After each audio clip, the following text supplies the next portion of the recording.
Iqbal. Masih Iqbal. Langsung ke depan. Sebuah passing yang digeser ke sebelah kanan. Yon tadi. Maksudnya. Hasil Toulon Cup 2024 tadi malam. Kalah 0-3 dari Ukraina, Indra Syafri malah nekat bilang gini. Begini faktanya. Nah, sebelum lanjut, alangkah baiknya like dan subscribe dulu teman-teman. Agar kalian tidak ketinggalan info menarik lainnya tentang Timnas Indonesia. Hasil Toulon Cup 2024 tadi malam. Kalah 0-3 dari Ukraina, Indra Syafri malah nekat bilang gini. Timnas Indonesia U20 menderita kekalahan telak dari Ukraina dalam pertandingan pembuka grup B Toulon Cup 2024. Pelatih Garuda Nusantara, Indra Syafri, menyatakan rencana untuk melakukan perubahan signifikan pada pertandingan selanjutnya. Sebelum lanjut, Mimin minta tolong tonton video ini sampai selesai. Agar tidak ada kesalahpahaman yang terjadi. Dan tak bosan-bosan juga. Tolong like dan share video ini ke media sosial kalian agar semua orang tahu apa yang sedang terjadi.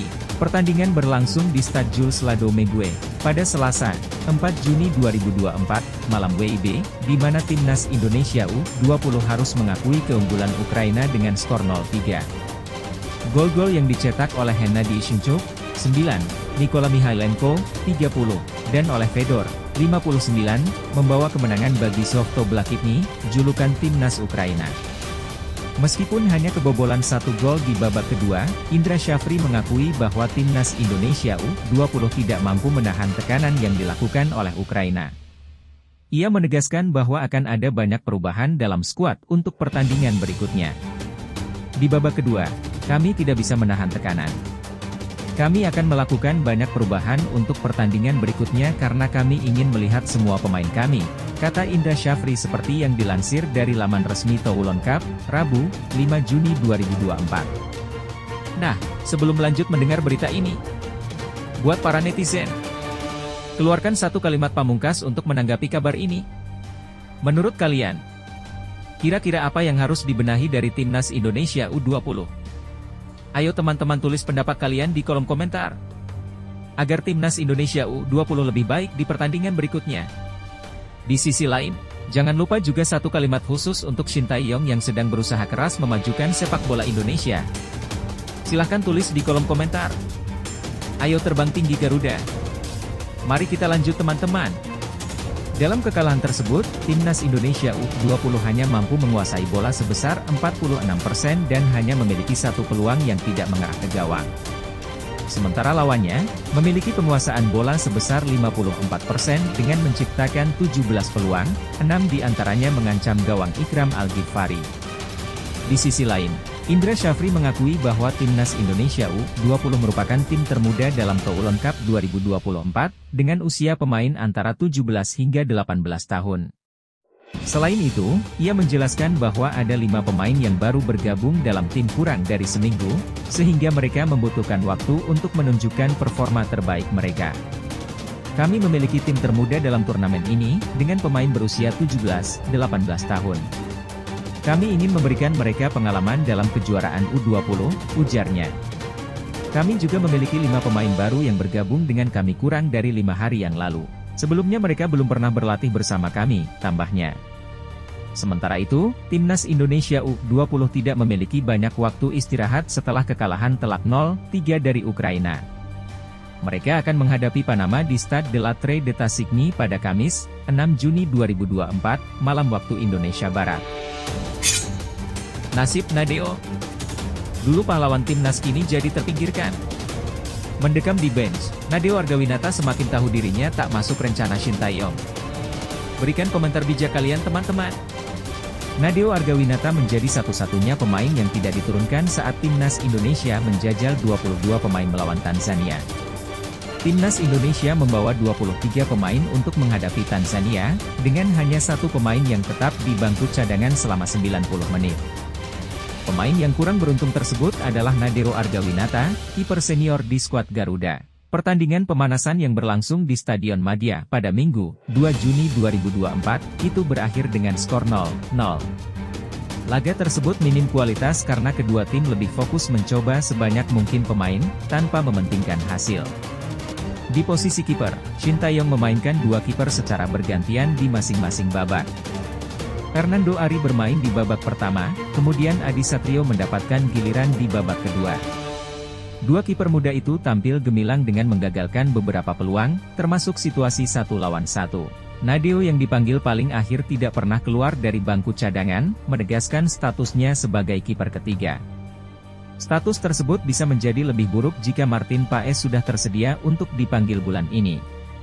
Paes adalah kiper WNI yang bermain di FC Dallas dan dianggap memiliki kualitas di atas penjaga gawang Liga 1.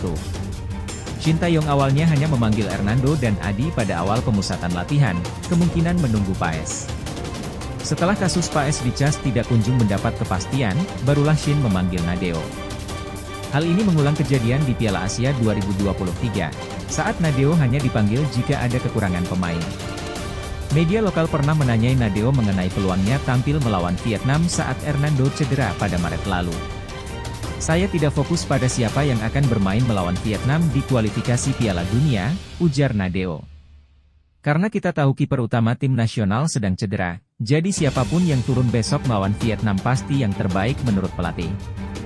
Semoga bisa membawa hasil maksimal untuk timnas Indonesia dengan pemain barunya, tolong supporter mendukung negaranya sendiri." Beberapa hari setelah pernyataan itu, Shin memutuskan mempromosikan Adi Satrio sebagai kiper nomor 2 setelah Hernando. Adi bermain pada laga pertama di Jakarta, kemudian Hernando kembali menjadi kiper utama di Hanoi.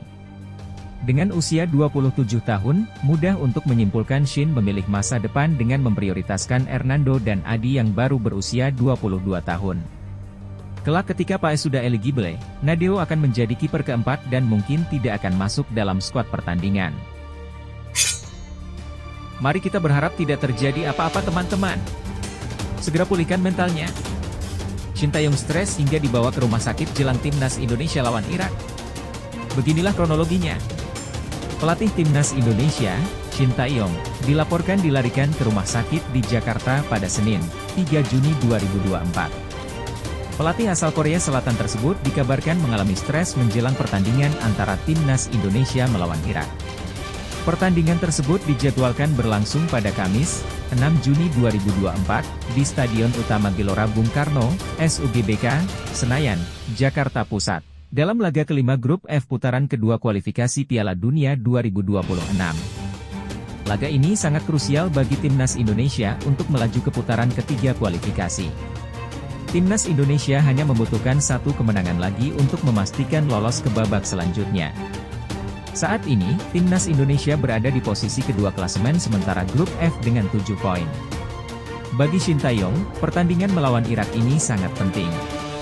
Oleh karena itu, ia berusaha keras memikirkan strategi terbaik agar timnas Indonesia bisa meraih kemenangan. Managing Director PT Garuda Sepak Bola Indonesia, GSI, Marshall Masita, mengungkapkan bahwa Shin Tae-yong mengalami tekanan menjelang pertandingan tersebut. Ini laga yang penting bagi timnas Indonesia. Shin Tae-yong sampai stres dan kemarin pagi dibawa ke rumah sakit. Ia merasakan adanya tekanan, kata Marshall pada Selasa, 4 Juni 2024. Marshall menyampaikan bahwa ia sudah berbicara dengan Shin Tae-yong untuk tidak terlalu stres dan fokus pada strategi untuk memenangkan pertandingan melawan Irak. Saat ini, kondisi Shin Tae-yong sudah membaik. Pelatih berusia 53 tahun tersebut bertekad membawa timnas Indonesia meraih kemenangan melawan Irak. "Saya bilang ke dia jangan stres, tapi sekarang sudah tidak apa-apa. Kemarin sore kami juga sudah meeting dengan dia," kata Marshall. Shin Tae-yong berharap timnas Indonesia bisa segera memastikan tiket ke babak selanjutnya. Oleh karena itu, ia meminta agar waktu kick-off pertandingan melawan Irak dimajukan. Semula, pertandingan dijadwalkan pukul 19 WIB, namun diubah menjadi pukul 16 waktu Indonesia Barat. Jika menang, timnas Indonesia akan menggagalkan harapan Vietnam untuk lolos ke babak selanjutnya. Dia stres karena adanya tekanan untuk menang. Bagi dia, lebih cepat ya lebih baik untuk menang dan mengunci tiket ke putaran ketiga. Makanya mainnya diubah menjadi pukul 16 WIB, ujar Marshall. Sangat berapi-api. Fans wanita timnas Indonesia semakin nekat. Sampai menunggu di lorong hotel ke mall demi bertemu punggawa timnas.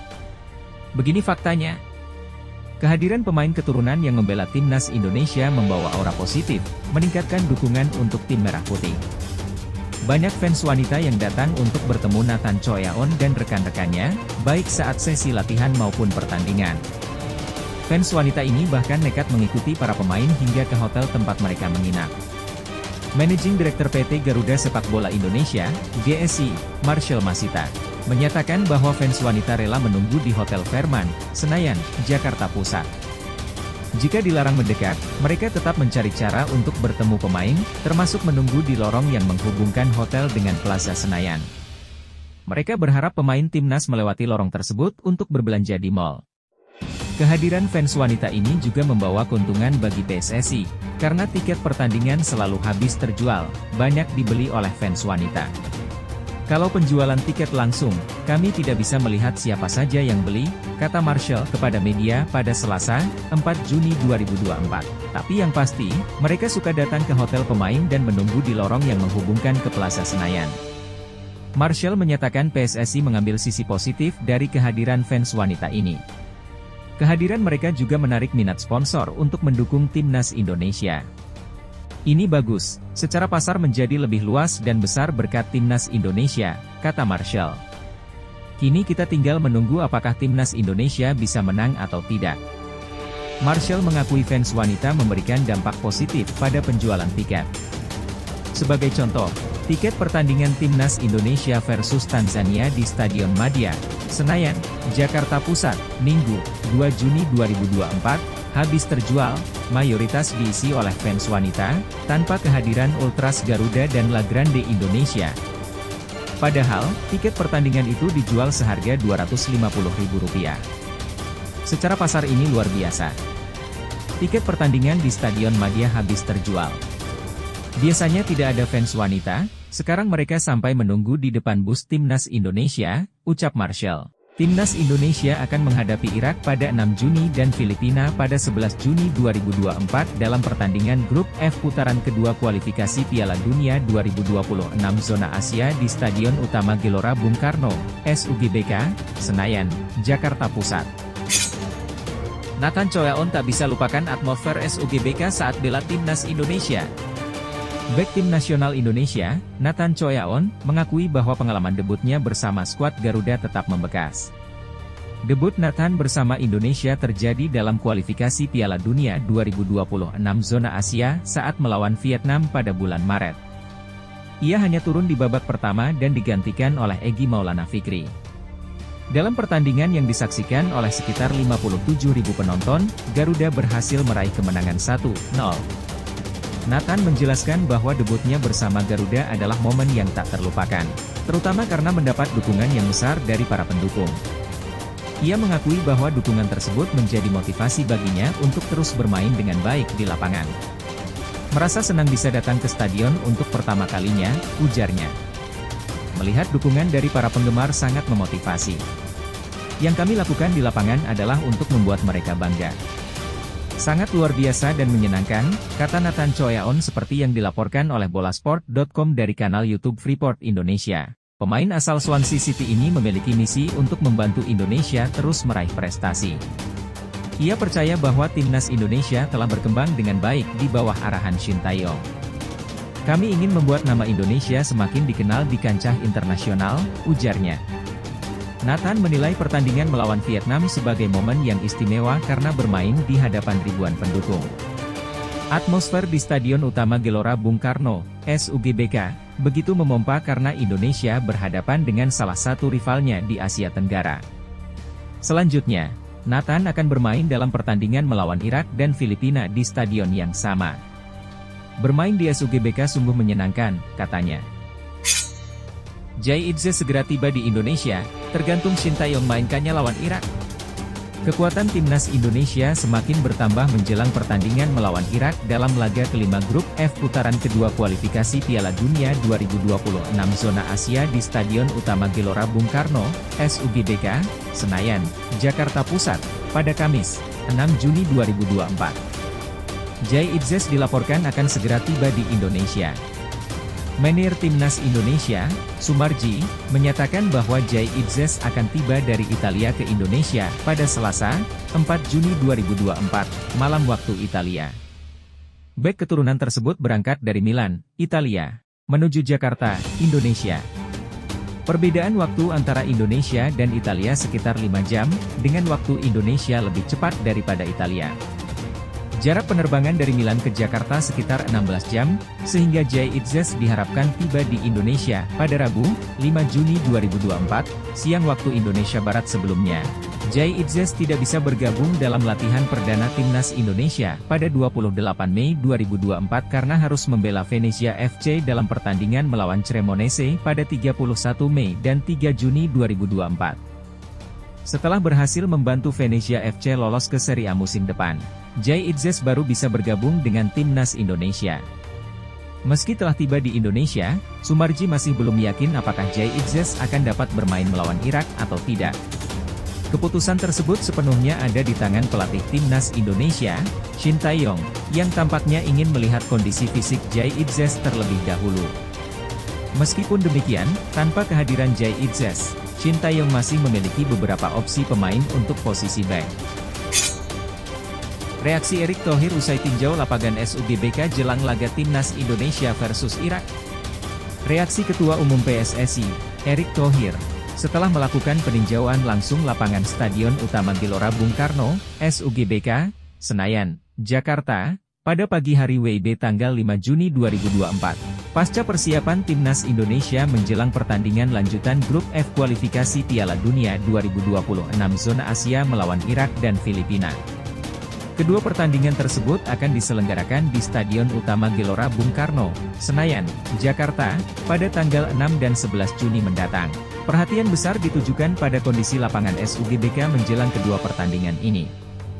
Ini disebabkan karena sebelumnya, lapangan SUGBK digunakan sebagai tempat konser boy group asal Korea Selatan, NCT, pada akhir bulan Mei. Kualitas rumput SUGBK menjadi perbincangan publik menjelang pertandingan melawan Irak dan Filipina, terutama setelah sorotan terhadap kondisi lapangan saat pertandingan Timnas Indonesia melawan Vietnam pada bulan Maret sebelumnya. Erick Thohir menegaskan pentingnya kualitas rumput di SUGBK agar tidak ada masalah saat pertandingan berlangsung, dengan instruksi dari Presiden RI, Joko Widodo, untuk memperbaiki rumput. Setelah konferensi pers, perhatian langsung difokuskan pada perawatan dan perbaikan lapangan. Meskipun perawatan sudah dilakukan, pada tanggal 5 Juni 2024, masih terlihat aktivitas perawatan di lapangan, meskipun wartawan tidak diizinkan mendekati lapangan untuk melihat kondisi rumput secara jelas. Erick Thohir bersama Sekjen PSSI Yunus Nusi dan Direktur Utama PPK GBK Rahmadi Akusumo menyatakan bahwa kondisi rumput sudah baik, dengan proses pemulihan yang berjalan baik. Erick Thohir juga menekankan komitmen pengelola SUGBK dalam melakukan perawatan lapangan agar siap menggelar pertandingan. Sinkronisasi jadwal antara PSSI dan pengelola SUGBK menjadi kunci agar perawatan lapangan dapat berjalan dengan baik tanpa masalah. Erick Thohir menggarisbawahi pentingnya menjaga prioritas pertandingan Timnas Indonesia, sambil tetap memungkinkan kegiatan lain seperti konser untuk mempromosikan negara. Pengelola SUGBK diharapkan dapat mengatur jadwal kegiatan dengan baik, agar kondisi lapangan tetap prima saat Timnas Indonesia bertanding. Pertandingan Timnas Indonesia dalam kualifikasi Piala Dunia 2026 zona Asia menjadi fokus utama, sehingga kondisi lapangan menjadi sorotan penting. Erick Thohir menyampaikan pentingnya sinkronisasi jadwal antara Timnas Indonesia dan pengelola SUGBK untuk menjaga kualitas lapangan dan menghindari cedera pemain. Langkah-langkah ini juga akan diterapkan pada perawatan lapangan latihan agar kondisi Timnas Indonesia tetap optimal. Kelvin Verdong resmi jadi WNI, Timnas Indonesia punya 4 bek kiri hebat. Persaingan di posisi bek kiri Timnas Indonesia semakin sengit sejak Kelvin Verdong bergabung. Kelvin Verdong resmi menjadi warga negara Indonesia pada Selasa, 4 Juni 2024, setelah proses yang dipercepat agar dia dapat segera bergabung dengan Timnas. PSSI bahkan hanya memiliki 1 hari untuk memasukkan Verdong ke dalam skuad Garuda untuk kualifikasi Piala Dunia 2026 zona Asia. Dia diproyeksikan untuk membuat debutnya dalam pertandingan melawan Filipina pada 11 Juni mendatang. Semua persyaratan untuk menjadi WNI telah dipenuhi oleh Kelvin Verdong, termasuk mengikuti sumpah WNI dan mendapatkan paspor Indonesia. Kehadiran Kelvin Verdong menjadi berita baik bagi timnas Indonesia karena mendalamnya opsi bek kiri di skuad semakin bertambah. Pada Piala AFF 2020 yang diadakan pada 2021, hanya Pratama Arhan dan Edo Febriansah yang menjadi pilihan di posisi tersebut. Namun, dalam 3 tahun terakhir, timnas Indonesia telah menambah 4 pemain bek kiri berkualitas, termasuk 3 pemain kelahiran Belanda. Sekarang, timnas Indonesia memiliki Pratama Arhan, Shane Patinama, Nathan Choyaon, dan Kelvin Verdong. Nama Edo Febriansah mulai terpinggirkan, dengan absennya panggilan untuk laga melawan Irak dan Filipina pada bulan Juni 2024. 3 pemain terakhir yang masuk skuad timnas Indonesia dapat memainkan lebih dari 1 peran di lapangan. Nathan Choyaon, yang biasanya berposisi sebagai bek kiri, dipindahkan oleh Shin Tae-yong sebagai gelandang bertahan saat bermain untuk timnas U23 Indonesia di Piala Asia U23 2024. Shane Patinama juga dapat bermain sebagai gelandang kiri dan gelandang tengah, meskipun Shin Tae-yong belum mencoba memainkannya di kedua posisi tersebut.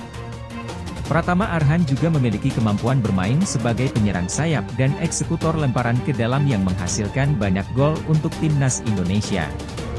Kelvin Verdong adalah pemain paling serba bisa di antara ketiga pemain tersebut, menjadi pilihan utama di NEC Nijmegen di Eredivisie Belanda, tampil dalam 40 pertandingan musim ini. Verdong juga memiliki tendangan bebas yang baik dan sering mencetak gol dari situasi tersebut bersama klubnya. Selain itu, dia dapat bermain di berbagai posisi, termasuk penyerang sayap, bek tengah, dan gelandang bertahan. Kehadiran Kelvin Verdong diharapkan dapat mendorong semangat para pesaing untuk terus bersaing memperebutkan tempat di skuad timnas Indonesia.